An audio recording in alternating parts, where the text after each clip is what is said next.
Hey guys, welcome back. Hopefully I'm being loud enough and I'm not too close up to the screen, but the tulips are tuliping. I have a lot of stuff down here. Might be tip you down. I'm going to try and pot up a lot of these tomatoes.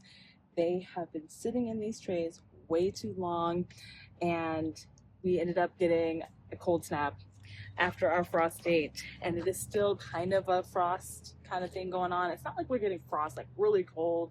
It's been like upper 30s, low 40s, so it's gotten cold but not quite like frost on everything. But tomatoes might as well be frost. They're not happy. The ones that I planted out in the garden, they are looking really pitiful. I don't have anything to cover them when it gets really cold, and I'm just not about that life. But I do have backup tomatoes, but they are getting so big in their containers because I have them just in case we get a frost. So that way I have a backup in case that happens. But they are not happy and I need to pot them up. So I'm going to pot them up with my pots that are over there. There's like, I don't know, 20-ish pots with the little pots right there. And I'm going to pot them up in those so that I can get them in a better way so that they will be happy and stop limping and losing their leaves because they just need more water and they need more of everything because they're so big and the pot is just too small. So I'm going to go ahead and do that so that they can start thriving again and get everything else done as well. I am just going to remove the bottom leaves because we don't want that to go underneath the soil because that can contribute to bacterial growth or rotting out and then and causing problems with the rest of the plant. So I'm just going to remove that off of there. I'm going to go as deep as I can. I'm going to lay these roots in there just so that as deep as I can because we want it to be able to get more roots all the way up close to, probably leave about a ½ inch to an inch. That way the leaves won't get too wet and it has plenty of room to continue growing and getting bigger. And they're going to really like a good drink of water so they can stretch and grow and hopefully get way nicer than they are right now. They still have great color and everything, but I'll show you some that are looking a little rough. So some of them are a little yellow, but the tops are looking great. But if you look down in here, the roots are all the way up here to the top of the soil. And that's just because they're running out of room.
So I was able to get all of the tomatoes potted up.